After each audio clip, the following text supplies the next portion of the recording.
será ministrado pela professora Carla Izatugo e por mim, Terezinha Amaro. Esse é o curso de capacitação técnica para o teste de rocha. Nós vamos iniciar hoje o curso completo de capacitação técnica para o uso do teste de rocha com sistema de avaliação da performance, também conhecido como sistema do RPAS. Esse curso terá 30 horas. Um panorama aqui de como serão nossas aulas. Nós teremos 6 aulas.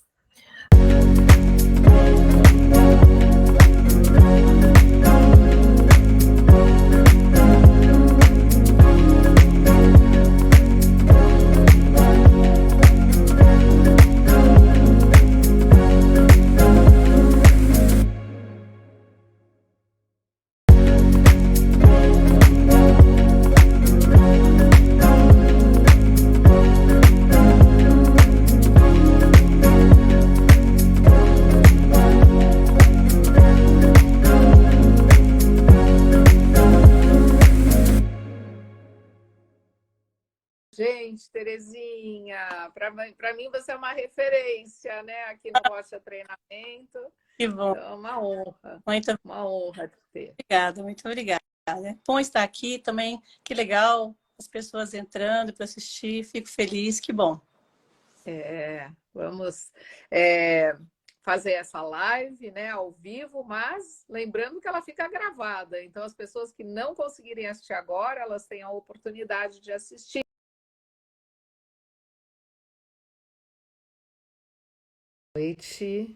Boa noite a todos aqui do Rocha Treinamento. Vamos dar início a mais uma live aqui no Rocha Treinamento. Olá, Terezinha. Olá, boa noite a todos. Vamos trazer a Terezinha para dentro.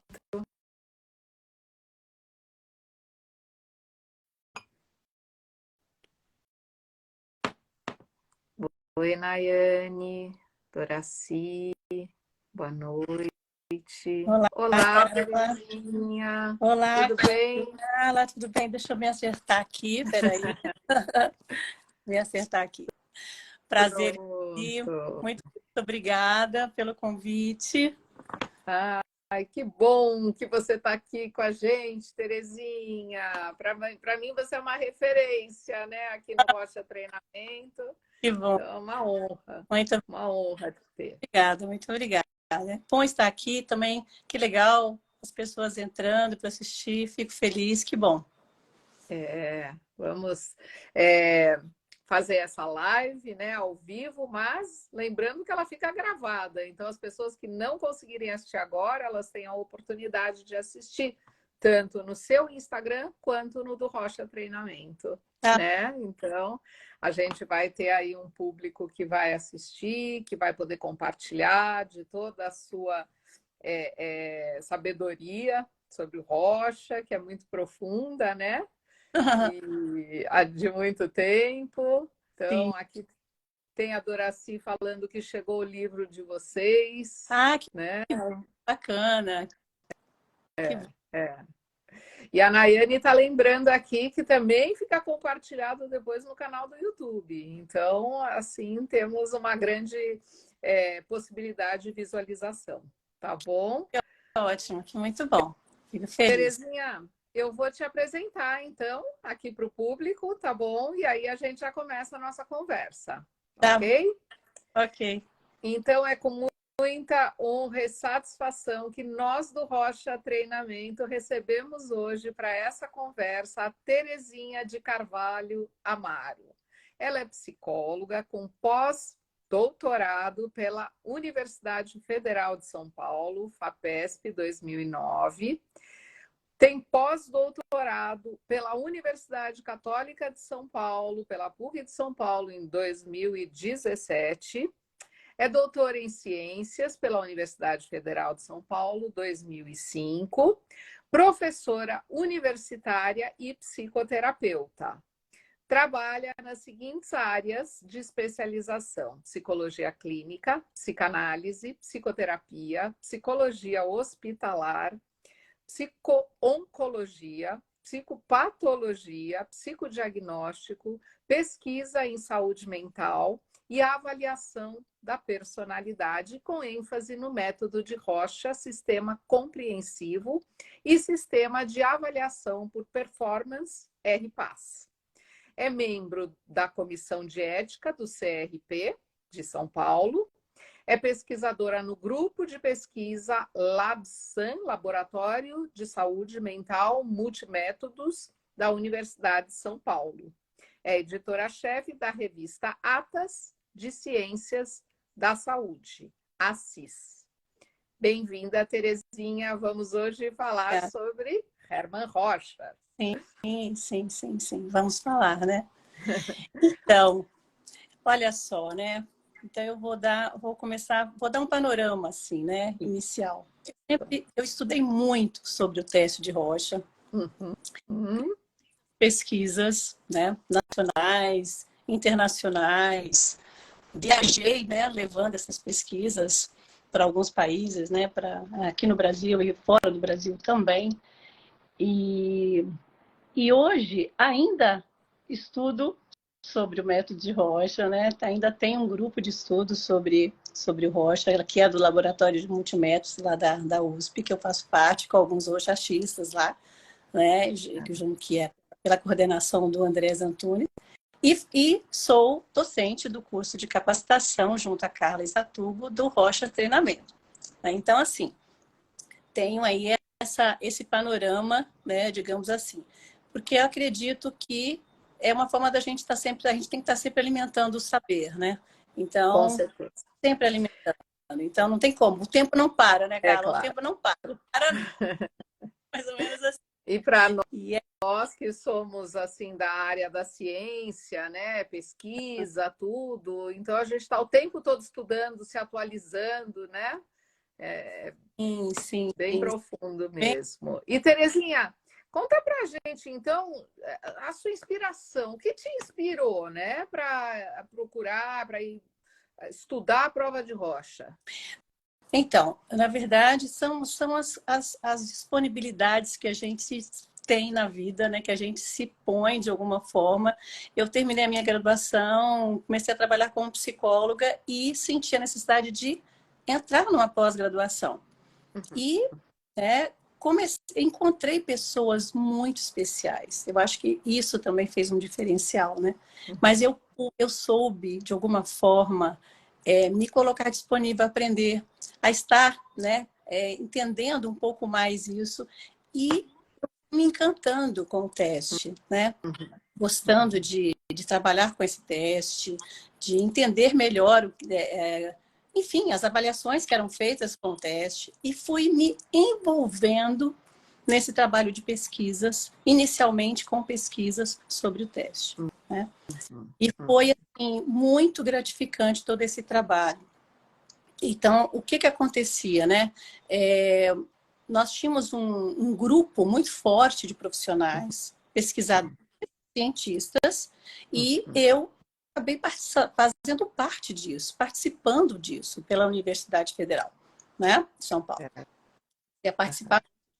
Isso foi gerando muito trabalho, muito resultado, né? E de uma forma muito científica, foi me trazendo muitos resultados mesmo. Muitas coisas bacanas na minha vida foram acontecendo a partir daí, né? Isso para dar aula. Então, eu cheguei a dar aula de Rocha, tanto na graduação quanto nos cursos de pós ou de extensão em algumas universidades de São Paulo, né? Várias universidades, na verdade. Então, eu tive toda essa possibilidade a partir dessa minha disponibilidade em conhecer, né? Fui me encantando pelas nuances do teste, né? E a gente precisa, pelo menos, se dar a oportunidade de conhecer. Porque a hora que a gente começa a conhecer, a gente vai se envolvendo, né, e vai se identificando também, na maioria das vezes, e vai gostando de entender melhor cada vez mais o teste. Muito interessante, porque ele vai te empolgando, ele vai te motivando. Pelas evidências que ele te dá, pela fidelidade, pela validade do teste, pelas pesquisas sérias que são feitas. Por exemplo, né, eu fiz trabalhos representativos, por exemplo, psicanálise e o teste de Rocha, um estudo longitudinal, né, muito interessante, onde esse trabalho, as pessoas que buscavam psicoterapia, né, elas eram convidadas a participar de uma pesquisa. Então, foi feita essa pesquisa foi apresentada em vários países, foi apresentado, né, no Brasil, claro, em vários congressos. Isso trouxe, assim, aí você vai ficando, falando, puxa vida, olha que interessante, a receptividade, como as pessoas recebem você e aquilo que você está apresentando. Muito bem. Isso foi uma coisa...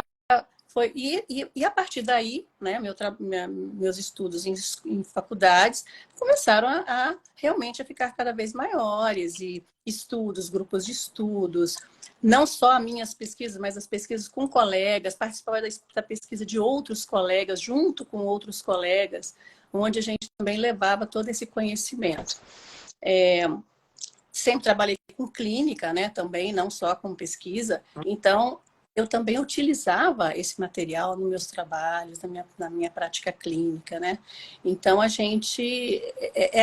aquele negócio, foi um movimento muito grande que eu tive no início da minha carreira, utilizando o de Rocha. Né? Você chegou a ter, na graduação, a matéria, né, relacionada à prova de Rocha? Foi isso que te encantou ou foi depois que você teve, né, o acesso? Então, na graduação, não, como na minha época, era uma breve, né, um breve, digamos assim, conhecimento, né, que a gente fazia. E depois, na minha pós-graduação, mas eu já tinha um certo fascínio, eu exerci fascínio já pela técnica. Quando eu fui na pós-graduação, que eu encontrei com pessoas que utilizavam o teste, né, eu comecei, então, eu falei, puxa, olha que interessante. Aí eu comecei, então, a retomar toda aquela ideia, né, inicial, de conhecer um pouco mais. E aí você vai aprofundando e você vai se interessando, né? Enfim, as coisas vão tomando uma dimensão maior, né? Eu acho que foi um pouco por aí.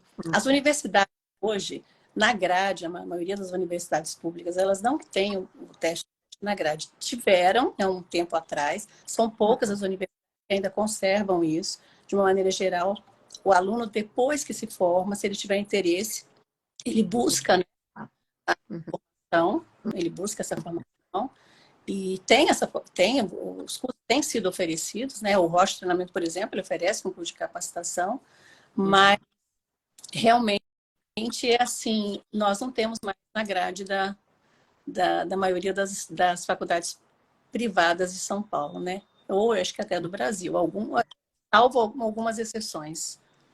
Né? Eu acho que eu fui uma das, enfim, premiadas, porque na minha formação a gente teve um semestre ou um ano, agora não vou lembrar, mas um semestre eu me lembro perfeitamente, inteiro só de Rocha. Ensinaram toda a classe, a codificação na época, era a Rocha Aníbal Silveira, que era usado, e assim, era muito temido, né? Porque tinha a prova de codificação, assim, sabe? Pensa, a gente estava na graduação 3º ano, né? Então era uma matéria temida, mas que a quem encantou como eu, seguiu até hoje, né? Do 3º ano de faculdade, 30 anos depois eu continuo aqui com Rocha. Então... Inicialmente foi Aníbal Silveira na graduação, mas quando eu depois, né, eu conheci o método sistema compreensivo, né? Até interessante dizer para as pessoas, né, que estão nos ouvindo, né, o Rocha ele tem alguns sistemas, né, de avaliação. Né, o teste é o mesmo, o que muda realmente são algumas abordagens, né, o que a gente chama de sistemas de avaliação, de aplicação, de aplicação e de avaliação do Rocha. Então, eu tive a oportunidade, posso dizer, há uns 3 anos atrás, de dar aulas de Rocha completas com aplicação, codificação e interpretação. Olha, Né? Bem, bem recheado, digamos assim, né? Foi uma pena que da grade, né? Mas alguns alunos tiveram oportunidade de conhecer um pouco mais. É claro que isso não é o suficiente. Que depois o aluno se forma, é importante, né? O aperfeiçoamento, a supervisão. É um teste que exige, é um teste complexo, é um teste robusto na psicologia, né? É um teste que precisa de uma dedicação maior. Eu digo que, na verdade, é um teste assim que ele precisa de uma maturidade mesmo e de todo um acompanhamento para que a gente possa fazer um trabalho muito eficiente, né? Então, eu sempre digo que a psicologia tem de robusto, assim, em termos de ferramentas de trabalho. Então, eu sempre digo assim, que as novas gerações aí precisam ajudar a levar o teste adiante, né? Aqueles, né, levar o teste adiante, porque é o que nós temos assim de valioso na psicologia. Nós temos muitas coisas valiosas, muitos instrumentos valiosos, mas o teste de Rorschach, ele tem uma especificidade muito peculiar dele, né? Eu acho que precisa sempre enaltecer esse lado aí. E Terezinha, conta então um pouco aí desse seu percurso, né? Você falou que trabalhou na docência, trabalhou na pesquisa. Com o que mais você trabalhou utilizando-se da prova de Rorschach? Onde mais, né? Ah, sim. Então, eu vou contar um pouquinho do trajeto, que eu acho que é interessante, né? Ótimo. Então, assim, eu já trabalhava como clínica, como psicóloga clínica, então eu já né, de alguma forma, eu já utilizava avaliação psicológica, né, no meu trabalho, na minha prática clínica. E a pós-graduação, ela veio só somar tudo isso, né? Então, assim, eu utilizava isso tanto como clínica, né, como psicóloga, e também como pesquisadora, né? Então, tudo isso foram coisas que se somaram na minha trajetória, né? Eu gosto muito. Tem pessoas que gostam de trabalhar só com a clínica ou só com a pesquisa. Eu gostei muito de unir essas duas coisas. Sempre gostei de fazer. Quando eu comecei esse trabalho, né, eu tive a oportunidade de estar com pessoas, digamos assim, de aplicar o teste em pessoas de diferentes populações, diferentes formas, por exemplo, pessoas que procuravam psicoterapia, depois pessoas que tinham... fiz uma pesquisa muito interessante na cidade de São Paulo com a população idosa, né? Porque, na verdade, as pessoas acima de 60 anos, né? Porque, na verdade, nós temos assim, muitos trabalhos feitos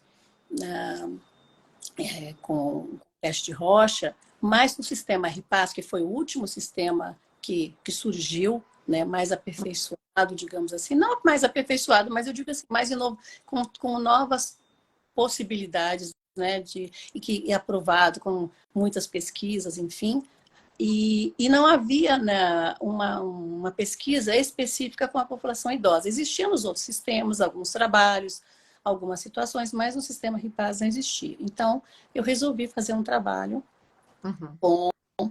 Eu costumo dizer o seguinte, que a gente não pode dizer que não existia, não estavam disponíveis na literatura. Então, resolvi fazer esse trabalho com a população idosa. Então, um trabalho muito...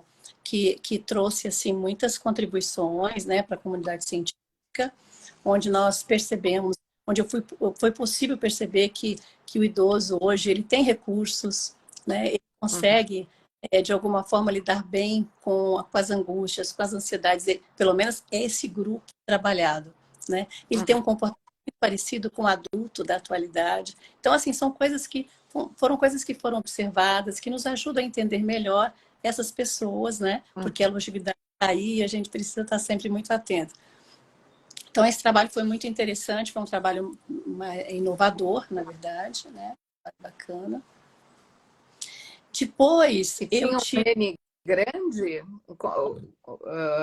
seria interessante a gente entender um pouquinho esse trabalho, né? qual era a sua busca? O que você buscava na população idosa, né?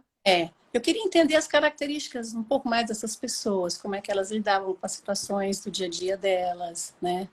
Com as questões da idade mesmo, né? Enfim. E o comportamento desse grupo, né? Digamos assim. Porque para ter algo a mais, né? Que pudesse também contribuir, né? Com as pesquisas com o Rocha.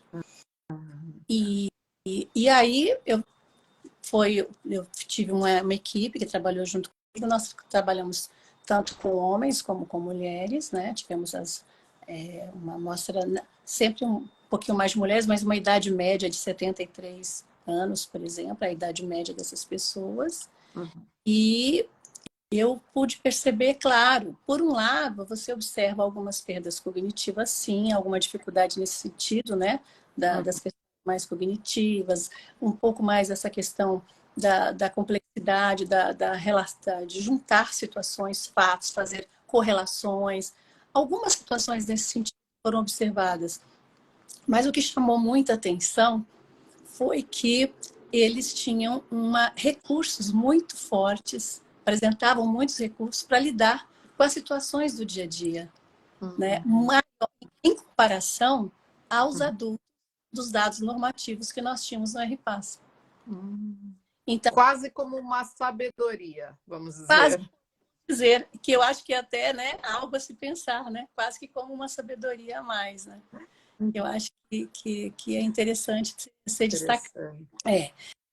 Então, esse trabalho foi um trabalho bem, digamos assim, importante para a literatura. E acho que nós só temos ele no Brasil, né? Que é destacado. E está no meu livro, né? No Rocha, do Rocha, o método passado, presente e futuro, tem um capítulo que tem essa pesquisa, né? Que essa pesquisa está apontada lá. Então, assim, entre outras coisas que eu fiz, então foi o livro que foi escrito também, né? Sobre Hermann e com alguns capítulos também que trazem um pouco mais de informações de pesquisas e do futuro do método. Então, é um livro que tem, didaticamente, é um livro interessante para as pessoas que querem conhecer um pouco mais sobre o método de Rocha, né? E surgiu, e é até interessante, então, trazer isso, porque essa ideia surgiu porque, assim, nessas minhas, digamos, andanças, né? Estar nos congressos, de dar aula para cursos de extensão, onde você ainda pega alunos na graduação, por exemplo. Principalmente, eu ouvia coisas do tipo: de onde veio esse nome Rocha? É rocha mesmo? Fala? Pedra, então, pedra. E aí eu pensava assim, puxa, né? Tá faltando alguma coisa. E eu sempre gostei muito de história. A história foi algo que sempre me fascinou muito. E aí eu comecei a pensar, puxa, por que não escrever sobre Hermann Rocha? Porque as pessoas conhecem o teste, mas e a pessoa que criou o teste, né? Quem foi essa pessoa? Ela chegou até aqui, que é mais ou menos o que nós estamos fazendo aqui hoje, né? Essa coisa de como você iniciou. Então eu falava assim, puxa, como é que ele começou, né? Então eu fui buscar biógrafos, né? Pessoas, enfim, escritos sobre ele. E eu achei um biógrafo, que era o Ellenberg, Henry Ellenberg. E aí eu comecei a ler sobre isso e comecei a pesquisar também ao redor o que mais tinha. E tinha realmente algumas coisas escritas, mas muito pontuais, né? Muita coisa pontuais e tudo. E aí eu comecei a escrever e comecei a ficar extremamente fascinada com as coisas que eu ia entrando em contato e percebendo sobre a vida dele, né? Por exemplo, ele era um artista, né? Ele é um artista. Acho que a questão das manchas de tinta também tem um pouco do talento dele aí. Ele era um artista, o pai era artista, ele viveu num ambiente de artistas. Mas ele era uma pessoa, ele gostava de filosofia. Então, ele gostava dos filósofos, ele tinha uma admiração pela Rússia, pelos filósofos russos, né? Então, destacando em especial Tolstói, Dostoiévski, Pushkin, ele tinha toda por esse, né, por esses filósofos, né, de uma maneira geral. E era uma pessoa que falava muitas línguas, né? Então ele falava bem o italiano, o francês, o alemão suíço, né? O dialeto de Schaffhausen, que era uma cidade onde ele vivia. E uma curiosidade é que ele deu aula de latim, né? Quando jovem, para custear os estudos dele, né? Porque o pai faleceu, estava precisando concluir os estudos dele, né? De ensino médio. Enfim, e ele dava aula de latim. E aprendeu também o russo, porque ele esteve um período na Rússia, né? Então, toda essa admiração dele pelos filósofos russos culminou no seguinte, né? Ele acabou se casando com uma russa, que era colega dele de faculdade, e foi passar um tempo na Rússia. E lá também ele acabou aprendendo bastante a falar a língua da nativa, enfim. Então ele também falava o russo. Ou seja, uma pessoa com um talento, gostava muito da música também, né? Das pinturas, das fotografias. É uma pessoa realmente muito interessante, né? Tem uma passagem dele que ele faz, que foi quando ele ia muito em teatros, né? Então tem uma peça chamada Jen, que até passou no Teatro Municipal aqui de São Paulo, um tempo desse, tem 5 anos e tal. Ele foi assistir essa peça, foi quando ele chegou em casa, e depois ele ficou, no dia seguinte não se sentiu bem e combinou com o falecimento dele, mas ele estava num teatro com a esposa, porque era uma coisa que ele gostava de fazer, né? Então, foi extremamente, assim, especial, né? Que tinha um talento muito especial. E uma coisa também muito interessante da gente saber, ele fazia pesquisas sobre religiões. Antes dele trabalhar com as manchas de tinta, ele fazia um trabalho, ele pesquisava religiões. Ele queria entender a questão dos povos, de como as pessoas se relacionavam, né? A maneira como as pessoas se comportavam mediante o estudo das religiões, né? E esse foi um trabalho que eu acredito que ele poderia ter dado continuidade, né? Caso ele tivesse tido oportunidade. Né? Ele não teve essa oportunidade. Então, assim, uma pessoa muito pelos escritos e pelos biógrafos dele, estudiosos também dele, né?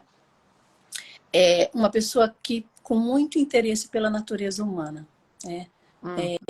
Por conhecer, né? Por conhecer a natureza humana. Então, assim, é interessante quando a gente conhece a origem, né?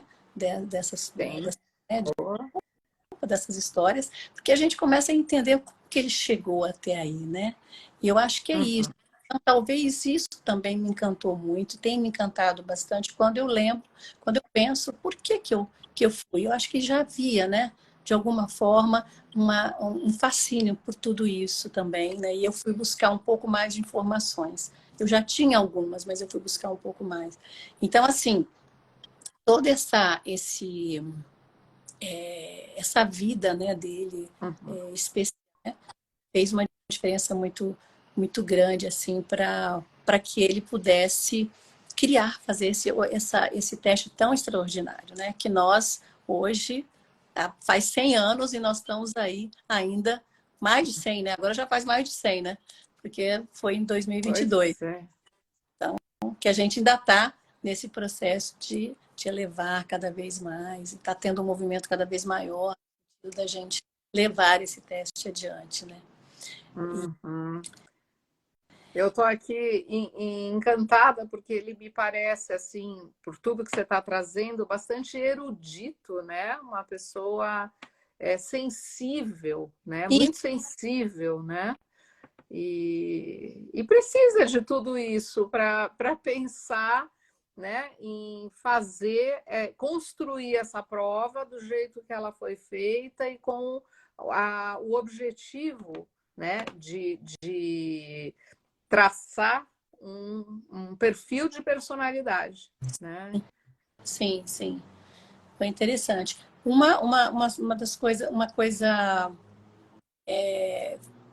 que eu acho que é interessante trazer também, até complementando essa história dele, é que ele tinha ido para a Rússia para passar, talvez até com a intenção de ficar na Rússia, porque como ele gostava muito de lá, ele volta, né? Ele já tinha um pouco essa coisa das manchas, porque ele já trabalhava com as manchas. Eu tinha um jogo na adolescência dele, que é um jogo de manchas de tinta, que ele gostava muito, que ele era realmente muito voltado. Eu acho que muitos de vocês, talvez você até já saiba disso. Muitas pessoas já sabem né? o flexograph. E ele teve até um apelido, né, de Klex, enfim, em função disso. Então, ele tinha já como dizemos, uma aproximação, digamos assim, com essas manchas, né? Ele gostava desse jogo e era uma coisa que ele trazia. Enfim, e quando ele voltou da Rússia, ele foi para a Rússia, ele resolveu voltar porque em Viena começou-se a ter um movimento muito grande entre os psicanalistas, pesquisas muito fortes, e ele resolveu voltar.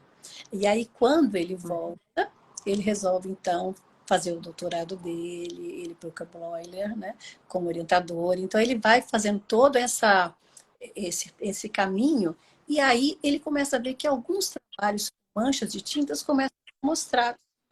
E aí, um trabalho em específico do Simon Hans, né, que é um trabalho que traz com psicóticos e tudo, mas mais voltada à fantasia, né?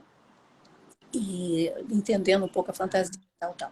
E ele pega e fala assim, ele falei, não, eu vou retomar a minha ideia das, eu acho que eu posso criar, né? E ele retoma então isso aí.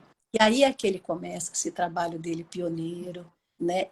Há quem diga, né, que ele pode ter se inspirado, mas de acordo com os biógrafos dele, não existe nenhum registro de que houve algum tipo de inspiração. E sim, foi algo que ele mesmo foi criando, estudando, avaliando aquilo que você falou, essa sensibilidade dele, né?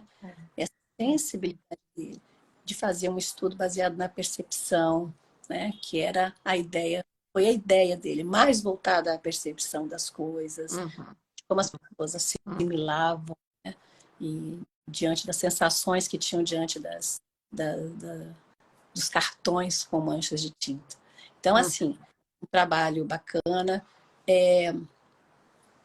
E que, na verdade, assim, como todo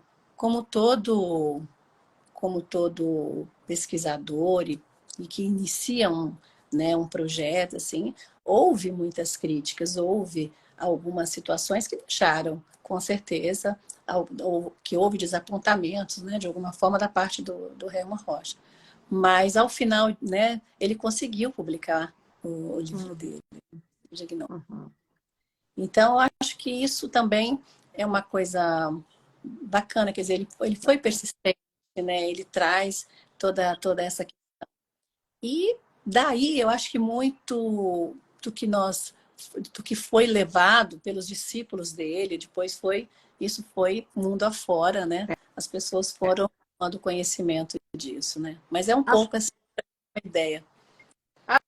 Acho que é interessante a gente contar um pouco para as pessoas que não conhecem tão bem, Terezinha, como é que foi? Me parece que não eram 10, eram 15 manchas, né? E não tinham luminosidade. Então, acho que vale a pena a gente falar um pouco sobre isso, né? Que algumas coisas aconteceram por acaso também. Então, existem as especulações e também, né? Mas assim, de acordo com o que a gente tem disponível, né? Dito, na verdade foram 40. 40! Nossa, essa informação eu não tinha, eu sabia das 15. Então, foram 40 manchas. E que, por algum motivo, né, lá existem algumas especulações de que algumas pessoas dizem, mas é porque não tinha como imprimir todas as 40. Existem especulações, mas, na verdade, ele reduziu para 10. Né? Porque entendeu e depois tem uma explicação de que ele entendeu que aquelas 10 contemplavam aquilo que ele gostaria de, de, de avaliar nas pessoas. Né? Que ele acredita que elas davam conta de avaliar, né, determinadas características da personalidade das pessoas. Então, essas 10 manchas são as 10 que nós utilizamos até hoje, as mesmas. E aí entra uma coisa que eu acho que é importante dizer, que a gente tem que usar sempre as originais. Mas elas têm todo um formato, né, único, específico delas. Então, para as pessoas que não conhecem, é sempre muito importante essa coisa, posso fazer uma cópia? Não, né? As originais, elas são mais fidedignas, elas trazem os resultados bem mais eficientes, muito mais eficientes, né? Porque é aí que a gente tem essa questão do nosso respeito pelos testes, né? Então, as 10 manchas são as que nós utilizamos há mais de 100 anos, né? Então, foi isso. E na verdade, assim, a história é que ele fazia... ele foi tentando fazer algumas correlações. Então, tem uma série de situações que a gente, né, que a gente não tem também muitas informações. Mas a questão é que ele foi fazendo umas conjecturas, né, foi de alguma forma pegando ele foi transformando. Tem uma prancha, por exemplo, que ela foi construída, né? Começou, depois ele foi vendo de uma outra maneira, ele foi também observando isso em algumas pessoas, né? Conforme ele foi também utilizando. Então ele foi fazendo algumas mudanças. São essas as questões, né? Das manchas de tintas que ele usava, né? É isso. Ele fez uma pesquisa ampla na época em um hospital, não é isso? Sim, ele tem uma questão. Ele, na verdade, assim, ele trabalhava nos hospitais que ele trabalhou, né? Que eram lá como médico, na verdade. Ele fez essa prova com alguns pacientes, com funcionários, com alunos. Então, ele, de alguma forma, ele foi criando todo um repertório, né, a partir das avaliações. Né? E isso que foi trazendo para ele cada vez mais subsídios para que ele pudesse, né, construir o teste que ele depois finalizou. Né? Uma pena porque eu acredito que ele poderia ter aperfeiçoado muitas coisas, né? Mas, pelo menos, uma coisa que eu acho legal de dizer é que nenhum, por mais que as pessoas utilizem sistemas diferentes de avaliação, ninguém nunca mexeu na forma das manchas, né? As pessoas respeitaram 10 manchas do jeitinho que ele construiu. Então, esses hospitais que ele trabalhou, ele fazia essas provas. Só que, assim, quando ele foi para a Rússia, ele deixou em stand-by. Depois retomou esses trabalhos. Quando ele percebeu que poderia ser um achado, algo, ele foi, né, de alguma forma, organizando isso para ele mesmo, e aí ele falou, não, eu preciso retomar isso. E aí ele foi retomar. Então, esse processo foi mais ou menos... É aquela história, né? Às vezes as pessoas também vão por um caminho, não sei se é bem esse, aí elas se distanciam um pouquinho, mas depois elas retomam porque elas percebem que aquilo fazia mais sentido. Eu acho que foi um pouco isso que aconteceu com ele. Ele se distanciou um pouco, tentou conhecer outras pessoas, tentou trabalhar em outros lugares, né? Mas ele retomou isso a partir desses estudos, desses testes, né, que ele fez nesses hospitais que ele trabalhou. Ele tinha material. Então, ele foi buscando material e ele ficava, né, nos laboratórios trabalhando bastante sobre isso. Né? E que isso é uma coisa interessante da gente dizer.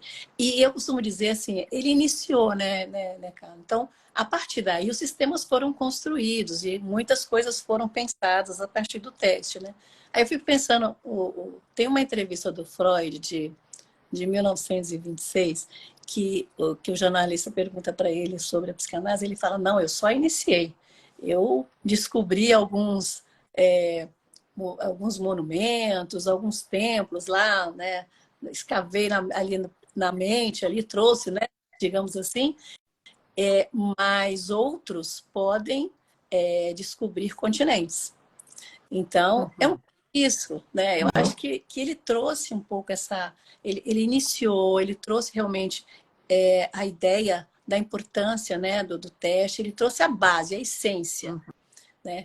A partir daí, eu acho que os pesquisadores, né, têm sido muito eficientes. Eu acho que a ciência tem caminhado bastante, né? Até hoje, né? Eu fico pensando quem que é contemporâneo a ele ali lá atrás? Piotrowski, Schaffer, Chastel, não sei. Tinham alguns que deveriam ser contemporâneos e que tocaram adiante ali, né? O teste para que ele continuasse, porque ele poderia ter morrido ali, né? Na verdade, com ele acabou.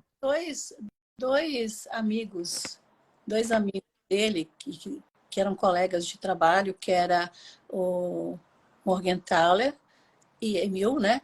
E o Oberholzer, que eram dois colegas próximos, eles levaram o teste adiante, né? E a partir daí, né, muitos outros também começaram a pegar essa ideia e levar adiante. O que é interessante é que, de repente, havia muitas ideias juntas e muitos sistemas juntos. E até que entra o John Exner,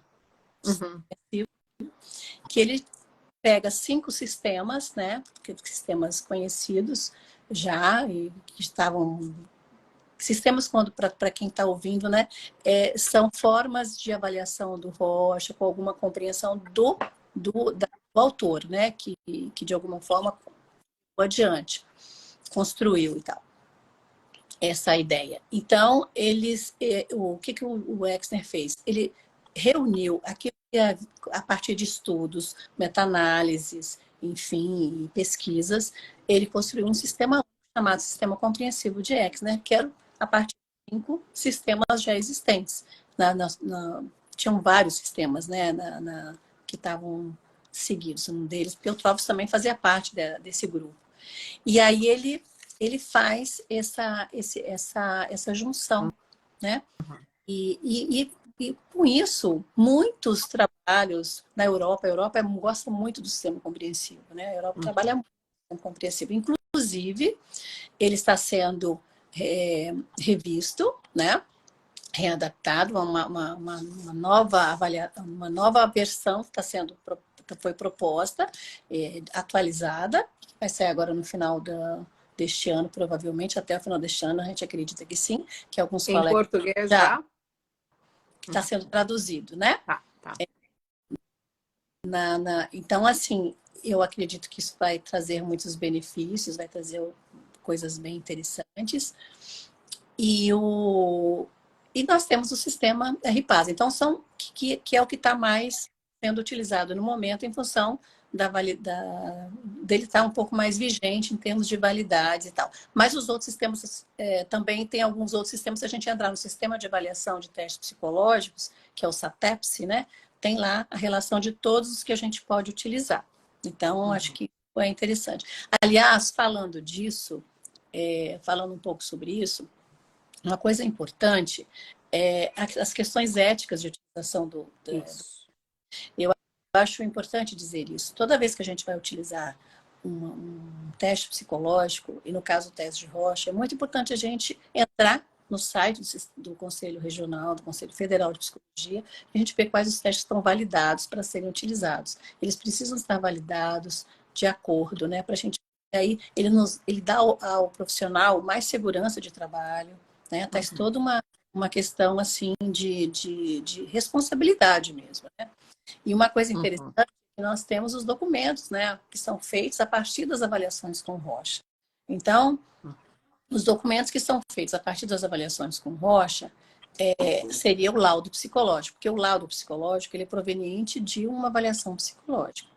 né? Certo. Então, nós temos psicológicos, mas o laudo é feito a partir da avaliação psicológica. Uhum.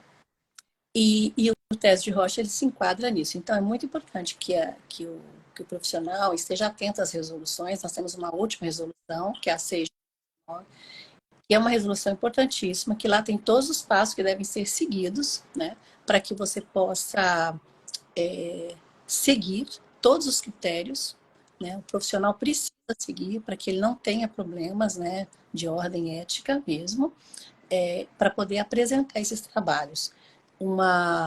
Então, assim, isso é uma das formas da gente utilizar. Então, como a gente utiliza o teste, né? Eu acho que é importante falar isso, né? Como a gente utiliza o teste? A gente utiliza mediante a solicitação de um profissional da área da saúde, enfim, de alguma instituição, no caso dos pedidos judiciais, forenses, enfim, né? A gente pode ter essas solicitações.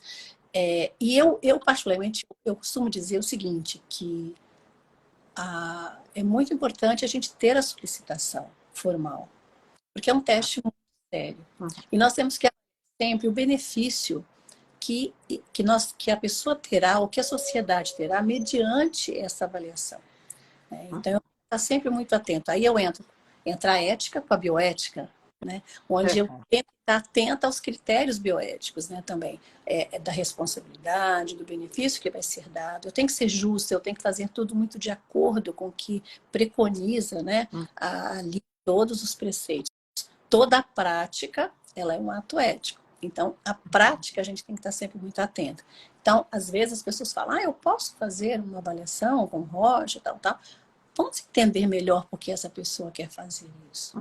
Existe sabe? Porque, assim, é uma situação que a gente precisa estar sempre muito atenta a essas solicitações.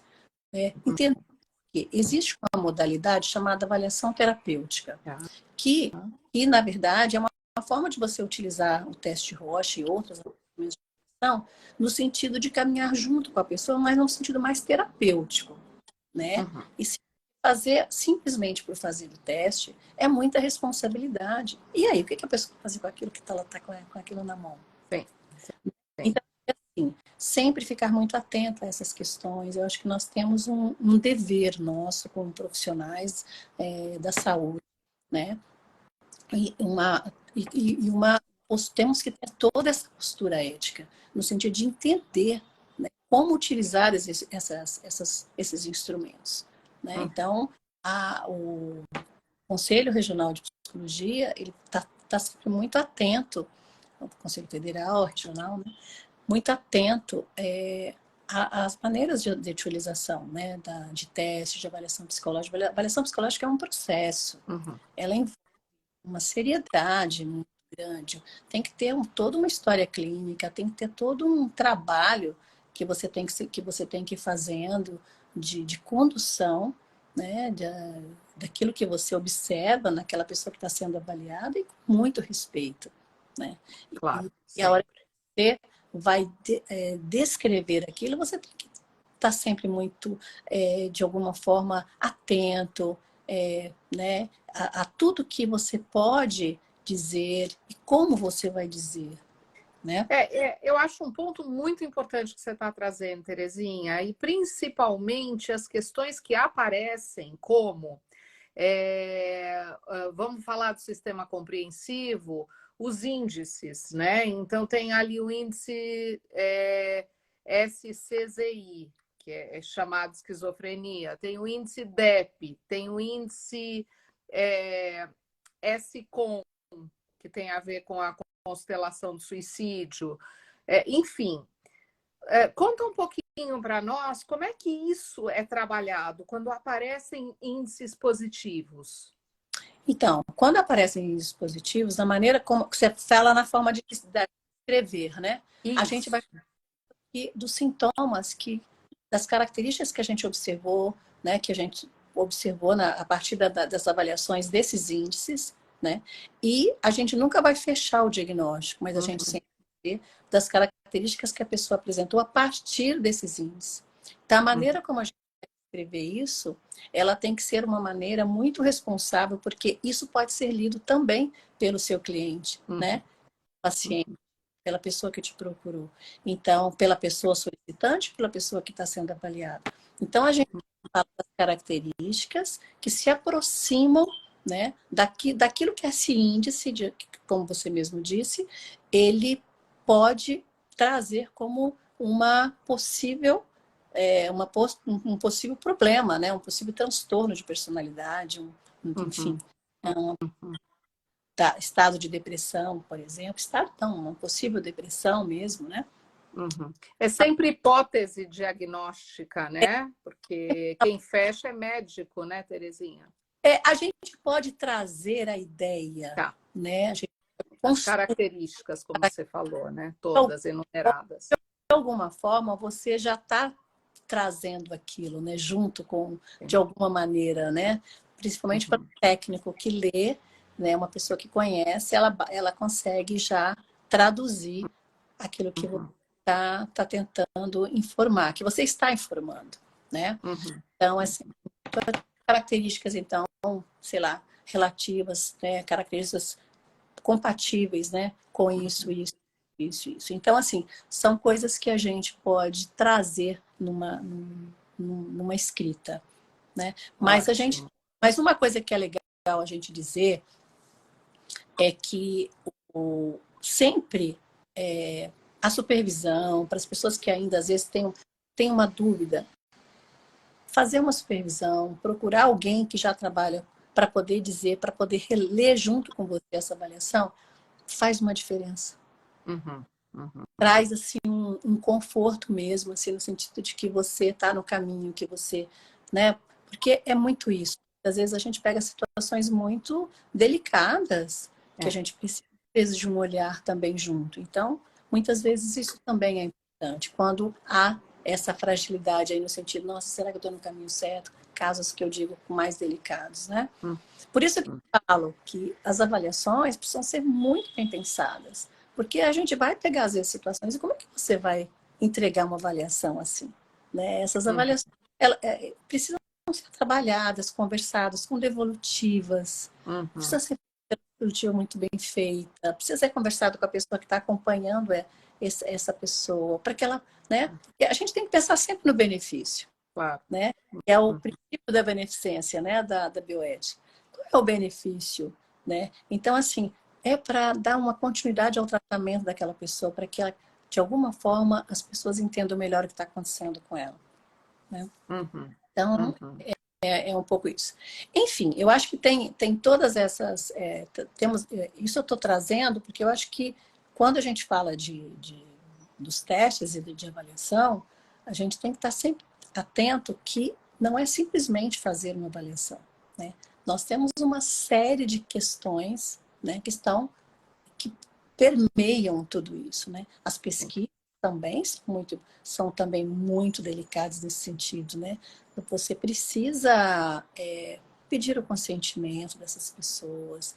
Essas pessoas têm o direito de entender depois o que aconteceu, como que foi, dar autorização mesmo daquilo ser publicado, né? Mesmo que todo que é feito, né, tudo isso. Mas a gente tem que estar sempre muito atento a todas essas questões, né?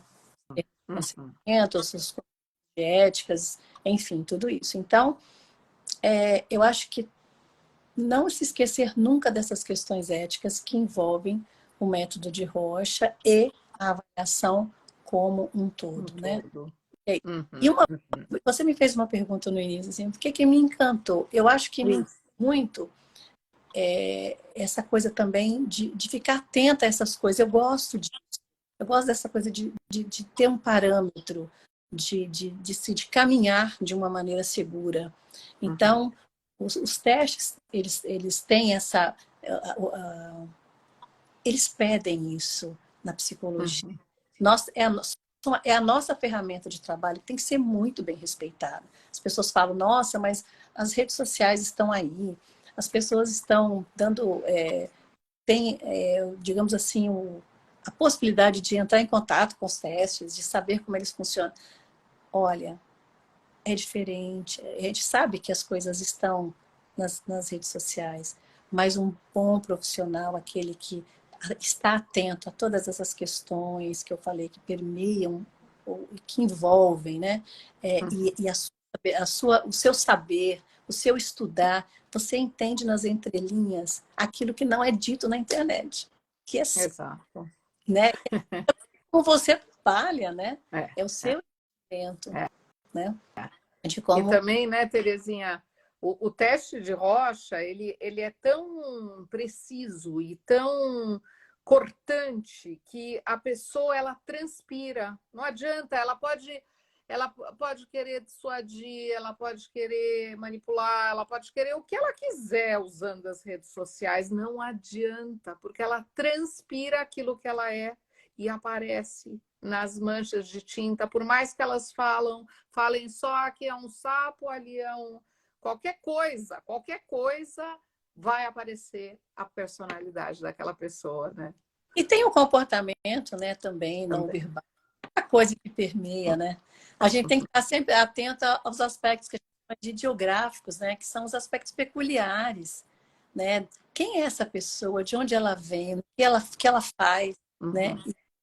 Então, assim, esses aspectos geográficos e a observação que você tem, né, durante a avaliação, também são importantíssimos, né? Eles agregam, né? Tanto quando você vai para o laudo psicológico, por exemplo, tem lá um localzinho que você pode colocar o comportamento durante o teste. Quer dizer, você não vai interpretar nada, mas você vai dizer, porque aquilo mostra um pouco, né? Do que, como é a pessoa, de como ela se comporta diante de uma situação, de uma tarefa que foi dada para ela fazer, né? E você traz uma questão importante, que é ter assim uma anamnese bem feita, um contato, se é criança, né? Criança no Brasil, estamos a partir dos 17 anos atualmente pelo SATEPSI, né? Podendo aceitar. Mas mesmo, né, um adolescente que você faça uma avaliação, então é importante ver esses pontos de vista, né, da família, da própria pessoa, avaliar questões da saúde daquela própria pessoa, dos familiares, né, a queixa, o que atrás para essa avaliação, conversar com o profissional que encaminhou. Então, tem uma série, é um trabalho bem complexo, né? Exatamente. Não é simplesmente, né, a gente ser um testólogo, chegar lá e fazer uma aplicação, né? Na verdade, todo esse conhecimento que permeia a pessoa que vai ser avaliada, né? Então, como você chamou mesmo de anamnese, isso é importantíssimo, né? Nós precisamos entender a demanda, é a história, tem uma história. É a questão da história, mais uma vez, a questão da história, a importância da gente conhecer a história. Então, assim, temos que conhecer um pouco mais por que essa pessoa chegou até nós, o que ela traz, onde ela vive, o que ela faz, né? Então, assim, isso vai compor e vai nos trazer subsídios, né, para a gente poder entender melhor os resultados que o teste nos mostra, né, aquelas respostas que aparecem. Então, a gente tem uma série de questões que você vai olhando, que você vai falando, nossa, vai entendendo as respostas, você até tenta entender um pouquinho como que a pessoa vai mostrando, né, as respostas, independente da parte quantitativa, mas muitas vezes você vai vendo até como que isso vai trazendo, e muitas vezes retrata muito como a pessoa vê o mundo mesmo, a maneira como ela foi feita. Tem algumas que contam essa história, né, ao longo das respostas. Por exemplo, se você viu, né, eu me lembro de um trabalho que foi feito com crianças de uma colega minha, muito querida, inclusive, onde eles fizeram no Pantanal e as respostas eram muito parecidas com a maneira, o meio que eles viviam, né? Porque tinha a ver com isso. Então, muitas vezes, a gente tem que ver também, né, as questões etiográficas que são próprias da pessoa. Quem é essa pessoa? Então, fazer uma boa anamnese, entender melhor, né, as relações, o contexto. Nossa, isso faz uma diferença.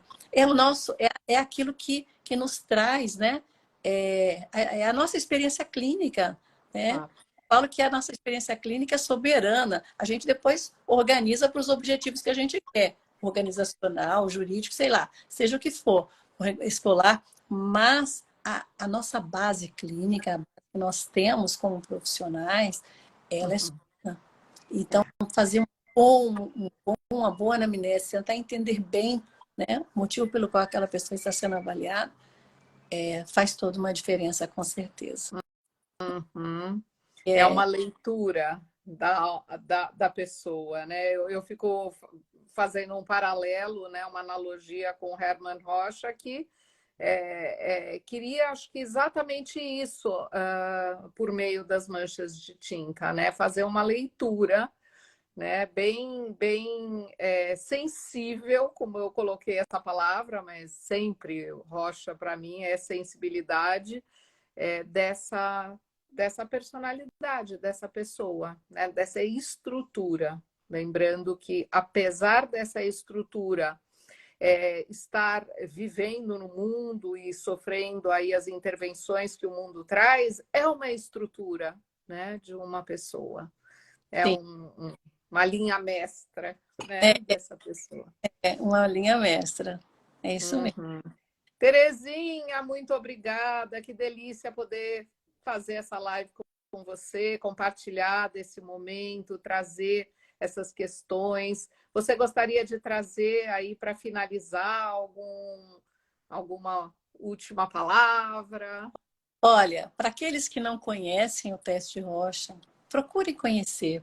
Principalmente se tiverem estudantes, né, nos ouvindo, conheça, tenta entender um pouquinho. De repente você pode também se encantar como nós, roxachistas, nos encantamos, né? E para aqueles que já estão nesse caminho, né, vamos caminhar juntos. A gente não pode deixar que o teste desapareça, que ele continue conosco por mais anos à frente, porque ele faz toda uma diferença. Ele é um teste muito robusto que nós temos na psicologia e ele precisa ser preservado e nós precisamos levar essa luta adiante. Então, acho que as novas gerações, elas podem ter esse compromisso aí ético junto conosco, de caminharmos juntos aí nessa batalha aí né, de levar o nome da psicologia e o teste de Rocha. Eu acho que é isso. Maravilha, maravilha. A gente gostaria de te agradecer, Terezinha, pela participação aqui no Rocha Treinamento.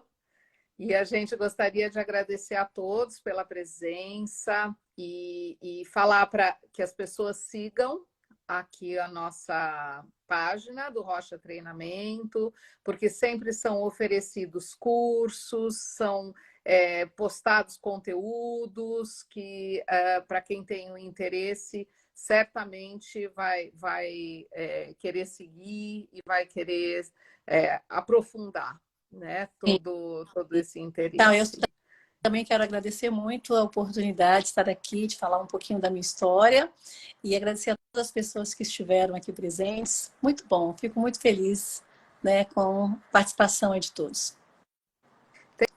Tem uma última pergunta que eu acho que, já que, né, estamos aqui, qual a fundamentação teórica usada para fundamentar a interpretação do teste? Eu acho até interessante, né?